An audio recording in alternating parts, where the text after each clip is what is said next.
ದಕ್ಷಿಣ ಕನ್ನಡ ಜಿಲ್ಲೆಯ ಬಂಟ್ವಾಳ ತಾಲೂಕಿನ ಪುಣಚ ಎಂಬಲ್ಲಿ ನಡೀತಾ ಇರುವ ಕಲ್ಲು ಗಣಿಗಾರಿಕೆಯೊಂದು ಆ ಭಾಗದ ಜನರ ಜೀವಕ್ಕೆ ಕಂಟಕವಾಗಿ ಪರಿಣಮಿಸಿದೆ. ಗಣಿಗಾರಿಕೆಯ ವಿರುದ್ಧವಾಗಿ ಮಾತನಾಡುವ ಗ್ರಾಮಸ್ಥರಿಗೆ ಕಿರುಕುಳ ನೀಡಿ ಓಡಿಸುವ ವ್ಯವಸ್ಥೆ ಕೂಡ ಇಲ್ಲಿ ಸದ್ದಿಲ್ಲದೆ ನಡೀತಾ ಇದೆ. ಗಣಿಗಾರಿಕೆಯನ್ನು ನಿಲ್ಲಿಸುವಂತೆ ಅಧಿಕಾರಿಗಳಿಗೆ ಜನಪ್ರತಿನಿಧಿಗಳಿಗೆ ಹಲವು ಮನವಿ ನೀಡಿದ್ರು. ಗಣಿಗಾರಿಕೆ ಮಾತ್ರ ಎಗ್ಗಿಲ್ಲದೆ ನಡೀತಾ ಇದ್ದು ಸ್ಥಳೀಯರ ವಿರೋಧದ ನಡುವೆಯೂ ಗ್ರಾಮ ಪಂಚಾಯತ್ ಆಡಳಿತ ಮಾತ್ರ ಇದಕ್ಕೆ ಪೂರ್ಣ ಬೆಂಬಲವನ್ನ ನೀಡ್ತಾ ಇದೆ.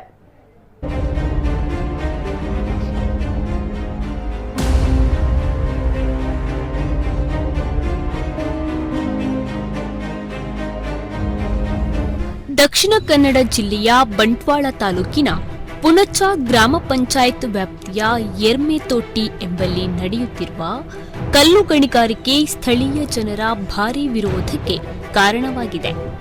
ಕಳೆದ 13 ವರ್ಷಗಳಿಂದ ನಡೆಯುತ್ತಿರುವ ಈ ಕಲ್ಲು ಗಣಿಗಾರಿಕೆಯನ್ನು ಕೇರಳ ಮೂಲದ ವ್ಯಕ್ತಿಯೋರ್ವರು ನಡೆಸಿಕೊಂಡು ಬರುತ್ತಿದ್ದು, ಇಲ್ಲಿ ಸಿದ್ಧಗೊಳ್ಳುವ ಕಲ್ಲುಗಳನ್ನು ಕೇರಳಕ್ಕೆ ನಿರಂತರವಾಗಿ ಸಾಗಿಸಲಾಗುತ್ತಿದೆ. ಈ ಗಣಿಗಾರಿಕೆಯಲ್ಲಿ ಬಳಸಲಾಗುವ ಸ್ಫೋಟಕಗಳಿಂದಾಗಿ ಗಣಿಗಾರಿಕೆ ಪ್ರದೇಶದ ಸುತ್ತಮುತ್ತಲಲ್ಲಿರುವ ಮನೆಗಳಲ್ಲಿ ಬಿರುಕು ಬೀಳುತ್ತಿವೆ. ಕೆಲವು ಮನೆಗಳು ಕುಸಿದು ಬೀಳುವ ಸ್ಥಿತಿಗೆ ತಲುಪಿದ್ದು, ಇದೀಗ ಈ ಮನೆಗಳ ದುರಸ್ತಿ ಕಾರ್ಯವನ್ನು ಬಡ ಕುಟುಂಬಗಳು ಸಾಲ ಮಾಡಿ ಮಾಡಬೇಕಾದ ಪರಿಸ್ಥಿತಿಯಲ್ಲಿದೆ. ಮನೆಯ ಕೇವಲ 50 ಮೀಟರ್ ಪಕ್ಕದಲ್ಲೇ ಕೋರೆಯಲ್ಲಿ ಭಾರೀ ಸ್ಫೋಟಕಗಳನ್ನು ಸಿಡಿಸಲಾಗುತ್ತಿದ್ದು, ಮನೆ ಮಂದಿ ಪ್ರಾಣವನ್ನೇ ಕೈಯಲ್ಲಿ ಹಿಡಿದು ಬದುಕಬೇಕಾದ ಸ್ಥಿತಿ ನಿರ್ಮಾಣಗೊಂಡಿದೆ.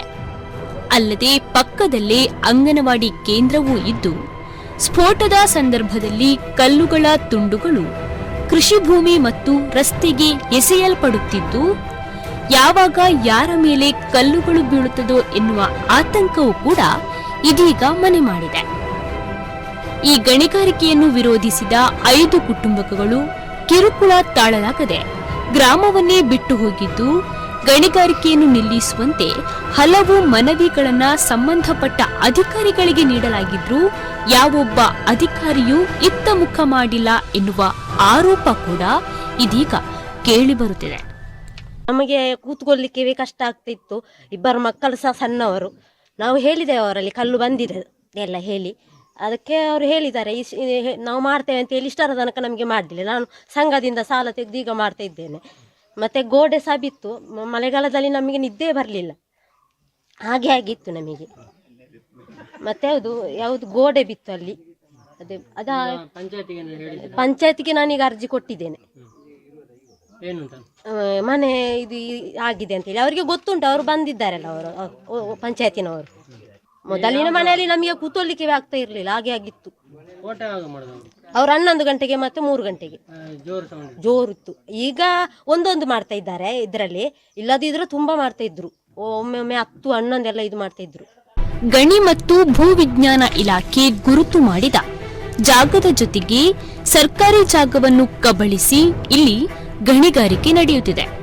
ರಾತ್ರಿ ಹಗಲೆನ್ನದೇ ಇಲ್ಲಿ ಸ್ಫೋಟಕಗಳನ್ನು ಸಿಡಿಸಲಾಗುತ್ತಿದ್ದು, ಇದರಿಂದಾಗಿ ಈ ಭಾಗದಲ್ಲಿ ಅಂತರ್ಜಲದ ಕೊರತೆಯೂ ಕೂಡ ಪ್ರಾರಂಭವಾಗಿದೆ.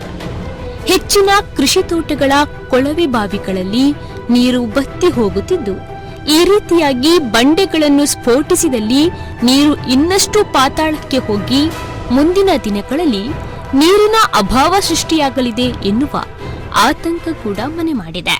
ಈ ಕೋರೆ ಮಾಲ್ಪೇಟಿಗೆ ಪುಡಾದ ಭೂಮಿ ಮೇಲ್ತ ನೀರು ಪೂರ ಅಡಿಕೆ ಹೋಪುಂಡು ಪಂಟ ಬುಕ್ಕ ಐನ ಧೂಳು ನರಮನ್ಯಾಗ ದಿಂಜ ಅಪಾಯ ಉಂಡು ಪಂಟ ಏತೋ ದೂರ ಹೋಪುಂಡು ಐನ ಧೂಳು ಐನ ನಮ್ಮ ಮಾಂತ ಆ ಕೋರೆನು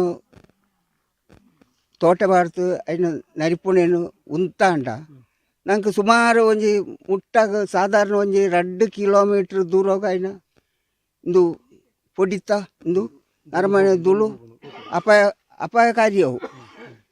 ಬುಕ್ಕ ನೀರಿಗೆ ದಿಂಜ ಬರಗಲ್ಲ ಹಾಪುಂಡು ಪಂಟ ಅವು ಏತೋ ಆಡಿಡ್ತು ಕಲ್ಲು ಪುಡಾನ ಭೂಮಿ ಕೂಡ ಅಡಿಕೆ ತಾನೆ ಮಿತ್ತು ಬರ್ಪುಣ ಅಂದಾಜಿದ್ದಿ ಐಕೊಡೋದು ನಾವು ಮಾ ಅಂತಿರಲ್ಲ ಇನ್ನು ಉಂತಾದು ನಮ್ಗೆ ಆ ಧೂಳ ನಮ್ಮ ಸರೋಗ ತಿಕ್ಕ ಅಂತ ಲೆಕ್ಕ ಐನು ರಚನೆ ಮಾಡ್ಕೊಡು ಏನೋ ಮನವಿ ನಿಕ್ಲಿಗೆ. ಕಳೆದ 13 ವರ್ಷಗಳಿಂದ ಇಲ್ಲಿ ಗಣಿಗಾರಿಕೆಯನ್ನು ಗಣಿ ಮತ್ತು ಭೂವಿಜ್ಞಾನ ಇಲಾಖೆ ನೀಡಿದ ಕೆಲವು ದಾಖಲೆ ಪತ್ರಗಳನ್ನು ತೋರಿಸಿ ನಡೆಸಲಾಗುತ್ತಿತ್ತು. ಆದರೆ ಈ ಬಾರಿ ಪುಣಚ ಗ್ರಾಮ ಪಂಚಾಯತ್ನ ಅಭಿವೃದ್ಧಿ ಅಧಿಕಾರಿ ಗಣಿಗಾರಿಕೆ ನಡೆಸಲು ಬೇಕಾದ ಸಿ ಫಾರ್ಮ್ ಅನ್ನು ಗಣಿಗಾರಿಕೆ ನಡೆಸುವ ವ್ಯಕ್ತಿಗಳು ಪಂಚಾಯತ್ಗೆ ನೀಡದ ಹಿನ್ನೆಲೆಯಲ್ಲಿ ಪಂಚಾಯತ್ ಮೂಲಕ ನೀಡಲಾಗುವ ನಿರಾಪೇಕ್ಷಣ ಪತ್ರವನ್ನ ನೀಡಿಲ್ಲ.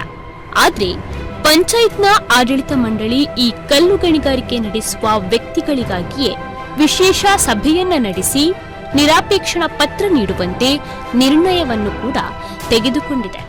ಹೌದು, ಗ್ರಾಮ ಪಂಚಾಯಿತಿಗೆ ಸಾರ್ವಜನಿಕರಿಂದ ಜುಲೈ ತಿಂಗಳಲ್ಲಿ ಒಂದು ಆಕ್ಷೇಪಣಾ ಅರ್ಜಿ ಬಂದಿದೆ. ಆಮೇಲೆ ಪುನಃ ಡಿಸೆಂಬರ್ ತಿಂಗಳಲ್ಲೂ ಆಕ್ಷೇಪಣಾ ಅರ್ಜಿ ಬಂದಿದೆ ಮತ್ತು ಕರ್ನಾಟಕ ರಾಜ್ಯ ರೈತ ಸಂಘ ಹಸಿರು ಸೇನೆ ಇದರ ವತಿಯಿಂದಲೂ ಕೂಡ ಆಕ್ಷೇಪಣಾ ಅರ್ಜಿ ಸಲ್ಲಿಕೆ ಆಗಿದೆ. ಹಾಗಾಗಿ ಗ್ರಾಮ ಪಂಚಾಯತ್ ಒಂದು ವಿಶೇಷ ಸಾಮಾನ್ಯ ಸಭೆಯನ್ನು ಕರೆದಿತ್ತು ಡಿಸೆಂಬರ್ ತಿಂಗಳಲ್ಲಿ. ಆ ಸಾಮಾನ್ಯ ಸಭೆಯಲ್ಲಿ ಅಲ್ಲಿ ಆಕ್ಷೇಪಣೆಗಳು ಬಂದ ಕಾರಣ ಫಾರ್ಮ್ ಸಿ ಅವ್ರದ್ದು ಸಲ್ಲಿಕೆ ಆಗದೇ ಇರುವ ಕಾರಣ ಅವರಿಗೆ ಒಂದು ನೋಟಿಸನ್ನು ಜಾರಿ ಮಾಡಿ ಒಂದು ನಿಗದಿತ ಸಮಯವನ್ನು ಕೊಟ್ಟು ಅವರು ಫಾರ್ಮ್ ಸಿಯನ್ನು ಸಲ್ಲಿಕೆ ಮಾಡುವವರೆಗೆ ಅವರಿಗೆ ಪರವಾನಗಿಯನ್ನು ನವೀಕರಣ ಮಾಡಬಾರ್ದು ಅಂತ ತೀರ್ಮಾನ ಮಾಡಿತ್ತು. ಜನರ ಪ್ರಾಣಕ್ಕೆ ಕಂಟಕವಾಗಿರುವ ಈ ಕಲ್ಲಿನ ಕೋರೆಯ ವಿರುದ್ಧ ಇದೀಗ ಗ್ರಾಮದ ಜನ ತಿರುಗಿ ಬಿದ್ದಿದ್ದಾರೆ. ಆದರೆ ಗ್ರಾಮದ ಜನರ ಹಿತ ಕಾಯಬೇಕಾದ ಪಂಚಾಯತ್ ಆಡಳಿತ ಕೂಡ ಗಣಿಗಾರಿಕೆ ನಡೆಸುವವರ ಬೆಂಬಲಕ್ಕೆ ನಿಲ್ಲುವ ಮೂಲಕ ಜನರ ಪ್ರಾಣದ ಮೇಲೆ ಚೆಲ್ಲಾಟವಾಡುತ್ತಿದೆ. ಆದ್ದರಿಂದ ಗ್ರಾಮ ಪಂಚಾಯತ್ ಆದಷ್ಟು ಶೀಘ್ರವಾಗಿ ಗ್ರಾಮಸ್ಥರ ಸಮಸ್ಯೆಯನ್ನು ಅರಿತು ಅದನ್ನು ಪರಿಹರಿಸಬೇಕೆಂಬುದಷ್ಟೇ ನಮ್ಮ ಕುಡ್ಲದ ಆಶಯ. ನಮ್ಮ ಕುಡ್ಲ ನ್ಯೂಸ್, ಪುತ್ತೂರು.